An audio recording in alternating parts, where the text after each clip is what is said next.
여러분도 큐티하세요. 메리 크리스마스! 원수의 말 속에서 하나님 찾기라는 제목으로 오늘 묵상하겠습니다. 우상 척결과 성전 청결, 그리고 유월절을 모세와 다윗의 율례대로 지킨 요시아는 유브라데 강가의 갈그미스로 올라가던 애굽 왕 누고를 방비하러 갑니다.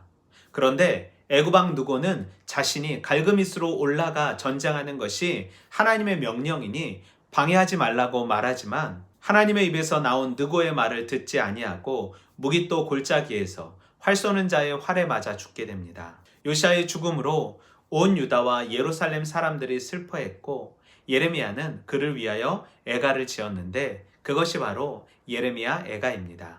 애굽 왕이 갈그미스로 간 이유는 바벨론을 치러 간 것입니다. 당시 애굽과 바벨론은 아람과 가나안 지역을 제패하려고 치열한 공방을 벌였고 애굽의 느고가 하란에 남아있는 아수르 군대와 동맹을 맺고 갈그미스로 올라가 바벨론 군대와 싸우려고 했던 것입니다.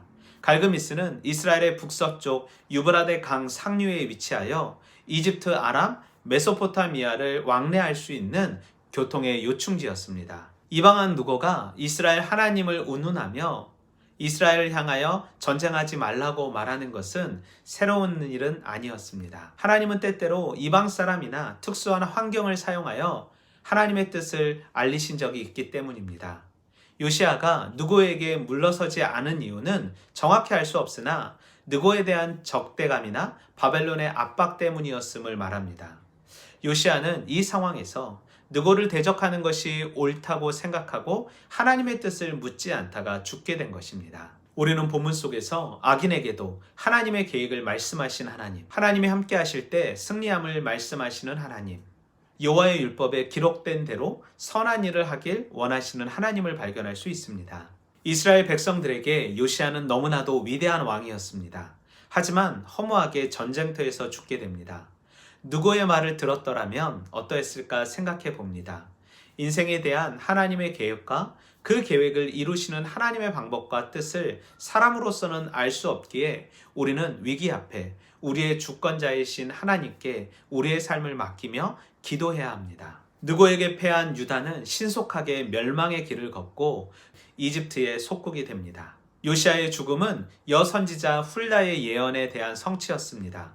이스라엘의 치욕적인 멸망을 보기 전 하나님은 요시아를 먼저 데려가신 것입니다. 그리고 히스기야에게 말씀하셨던 보류되었던 하나님의 심판이 이루어진 것임을 보게 됩니다. 위기 상황, 하나님의 뜻을 먼저 묻는 겸손의 사람, 기도의 사람 되길 소망합니다. 또한 지금은 알 수 없지만 하나님의 때에 내 삶의 모든 것이 합력하여 선인이 되길 기도합니다. 지금의 상황을 믿음 없는 눈으로 해석하는 어리석음을 범하지 않길 원하며 소망을 위해 인내함을 주시길 기도합니다. 또한 나의 대적들의 모습 속에서도 하나님의 뜻을 알 수 있는 마음 주시길 기도하며 그것을 분별할 수 있는 지혜도 허락하시길 기도합니다. 행동하기 전 먼저 하나님의 뜻을 구하는 삶 살길 소망하며 오늘도 말씀으로 화이팅!